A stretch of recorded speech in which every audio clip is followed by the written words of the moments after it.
अस्सलाम वालेकुम, मेरा नाम बिलाल ख़ान है और मैं शाइगन फार्मास्यूटिकल में as a senior product manager के तौर पे काम कर रहा हूँ। मैं आप तमाम लोगों को वेलकम करता हूँ शाइगन हेल्थ टीवी में। आज का हमारा टॉपिक है बोन हेल्थ विद एक्सपर्ट्स और इसी सिलसिले में हमारे साथ मौजूद हैं एसोसिएट प्रोफेसर अब्दुल रऊफ़ चौधरी साहब, जो कि शेख ज़ैद मेडिकल कॉलेज रहीम यार खान से हैं। तो आइए इनसे बात करते हैं और इसी सिलसिले को आगे लेके चलते हैं। तो सबसे पहले डॉक्टर साहब अस्सलाम वालेकुम। वालेकुम सलाम। डॉक्टर साहब, बहुत शुक्रिया कि आपने अपने बिजी स्केड्यूल में से कुछ टाइम निकाला और हमारे लिए, और इसके साथ साथ जनरल पब्लिक अवेयरनेस के लिए आज हम ये एक प्रोग्राम करने जा रहे हैं जिसमें हम आपसे बोन हेल्थ के हवाले से कुछ सवालात करना चाहेंगे। तो डॉक्टर साहब, सबसे पहले तो हमें ये गाइड कीजिएगा कि बेसिकली आर्थराइटिस है क्या? वेल, सबसे पहले शुक्रिया शाइखान हमेशा की तरह इनिशिएटिव लेने पे। Well, arthritis, osteoarthritis, osteo mean bone, arthritis mean inflammation. Osteoarthritis mean wear and tear and breakdown of the bone cartilage and underlying bone. Arthritis कई तरह की होती है, जैसे ओस्टियोआर्थराइटिस है, रेमेटोइड आर्थराइटिस है, सोरोटिक आर्थराइटिस है, ट्रॉमेटिक आर्थराइटिस है, लेकिन सबसे मोर और कॉमन जो है वो ओस्टियोआर्थराइटिस है। ओस्टियोआर्थराइटिस में क्या होता है, जो कार्टिलेज जॉइंट बनता है बोन और कार्टिलेज और कैप्सूल से। जो कार्टिलेज है इसकी ब्रेकडाउन शुरू हो जाती है और साथ बोन जॉइंट की इन्वॉल्वमेंट होती है। ओस्टियोआर्थराइटिस जो मोर कॉमन है, तो इसमें होता क्या है, pain, stiffness, painful movements, swelling, redness, tenderness.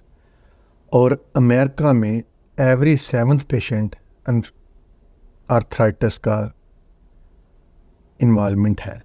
और डिसेबिलिटी की सबसे एक मेजर काजेज़ में से एक ये है, डिसेबिलिटी में से कोई डिसेबल पेशेंट होगा उसमें से हर चौथा पेशेंट आर्थराइटिस का होगा।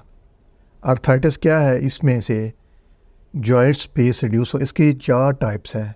सबसे पहले वाली में मीडियली जॉइंट स्पेस एक्सरे पे रिड्यूस हो जाती है पेन के साथ।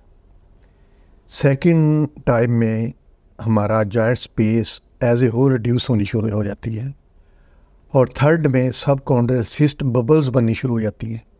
और फोर्थ में जॉइंट स्पेस बिल्कुल ख़त्म हो जाती है, एंड वाला, ना उसे टांग मुड़ती है ना सीधी होती है। ठीक है, वो सबसे जो सीवियर टाइप होती है। जी, बहुत इन्फॉर्मेटिव है डॉक्टर साहब, आपने जैसे बताया। डॉक्टर साहब, इसकी जो मेन वजूहत, जैसे आपने बताया कि बहुत सारी टाइप्स हैं और इसमें ऑस्टियोआर्थराइटिस जो है वो मोस्ट कॉमन है, तो ऑस्टियोआर्थराइटिस की मेन कॉमन रीज़न क्या है कि सर ये होता ही क्यों है? हाँ, गुड क्वेश्चन। ऑस्टियोआर्थराइटिस की मेन काज में से एक इनहेरिटेंस है, ओवरवेट है, ट्रामा है, और लिम्ब लेंथ डिस्क्रिपेंसी, मतलब टांगों का छोटा बड़ा होना, ये इनकी मेजर काजेज़ में से हैं।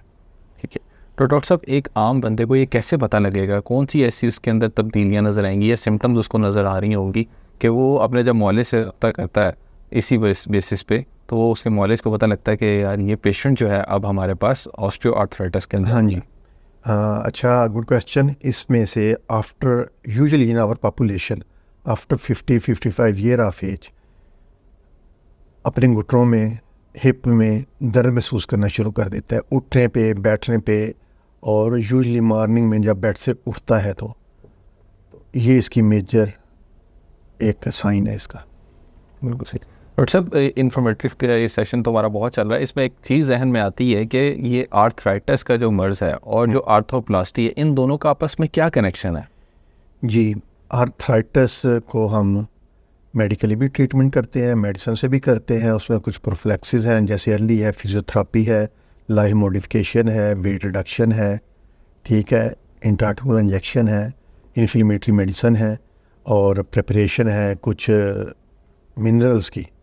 अगर ये सब फेल हो जाए, तो पेन अनबेरेबल हो जाए, तो हम सर्जरी की तरफ जाते हैं। सर्जरी में 3-4 प्रोसीजर हैं। एक तो इसमें हम फेबुला को कट करते हैं, प्रॉक्सिमल फेबुला का पीस निकाल देते हैं, बोनी प्रोसीजर है। सेकंड बोनी प्रोसीजर है, हम मीडियल वेज कंडाइल की ऑस्टियोटॉमी करके स्पेस ओपन करते हैं। अगर ये सब फेल हो जाए तो फिर हम आर्थोप्लास्टी की तरफ जाते हैं। आर्थोप्लास्टी का मतलब है कि जॉइंट को रिस्ट्रेन करना, उसको वापस अपनी असल हालत में लाना। तो उसमें हम आर्थोप्लास्ट में जॉइंट बदलते हैं, नया जोड़ डालते हैं हिप और नी का। डॉक्टर साहब इन्फॉर्मेटिव इन्फॉर्मेशन हैं ये सारी हमारे लिए। इसके साथ साथ हमें सर ये भी गाइड कीजिएगा कि आर्थोप्लास्टी जैसे आप बता रहे हैं कि जोड़ों की तब्दीली का एक नाम है, तो ये पाकिस्तान में सबसे ज़्यादा कॉमन कौन से जोड़ के अंदर ही मतलब की जा रही है? हाँ जी, ये सबसे मोर कॉमन तो हिप और नी में हम करते हैं रिप्लेसमेंट। दो तरह के नाम है, आर्थोप्लास्टी भी कहते हैं और रिप्लेसमेंट सर्जरी भी से कहते हैं। और सबसे पहले मेन इसमें है आपने अपना वज़न रिड्यूस करना है। उसका एक सिंपल सा formula, ideal body weight IBW 50 + 2.3 kg। अगर आपकी 5 फुट से हाइट ज़्यादा तो उसमें ऐड करना है। बिल्कुल। जितने इंचेस बढ़ते जाएंगे उतने 2.3 ऐड करते जाएंगे मेल में। और फीमेल में है 45 + 2.3 kg पर inch body weight after 5 feet. तो जितने आपके वज़न 5 फीट के बाद जितने आपकी हाइट होगी वो आइडियल आपका वेट होगा इस फार्मूले के मुताबिक। लास्ट पर डॉक्टर साहब हमें थोड़ा सा ये भी बताइएगा कि एक पेशेंट जिसको ऑस्टियोआर्थराइटिस हो गया है तो वो अब अपनी ज़िंदगी में क्या ऐसी एहतियाती तदाबीर को इख्तियार करे, आदात को अपनाए जिससे वो इनसे बच सकता है? हाँ जी, इसमें है लाइफ मॉडिफिकेशन, अपना रहने सहने का स्टाइल बदलना। नीचे नहीं बैठना, पाँव के बाल नहीं बैठना, सीट स्क्वायर नहीं करना, ऊंची चेयर पे बैठना है, कमोड यूज़ करना है, नमाज कुर्सी पे बैठ के पढ़नी है, फिजियोथेरेपी है और वॉकिंग है, सीढ़ियों से परहेज़ है। ये थोड़ी सी जो मेन है जो हम अपने घरों में भी कर सकते हैं, कोई ख़ास नहीं इसमें मुश्किल। बिल्कुल ठीक हो गया डॉक्टर साहब, आपके टाइम के लिए बहुत शुक्रिया। आपके साथ जो सेशन रहा बहुत इन्फॉर्मेटिव था, बहुत कुछ नया सीखने को मिला और हमारे जो पीपल हैं उन्होंने इस चीज़ से अब मेरे ख्याल से बहुत ज़्यादा वेल अवेयर हो जाएंगे कि आर्थराइटिस क्या है, क्यों होता है और इससे हम कैसे बच सकते हैं।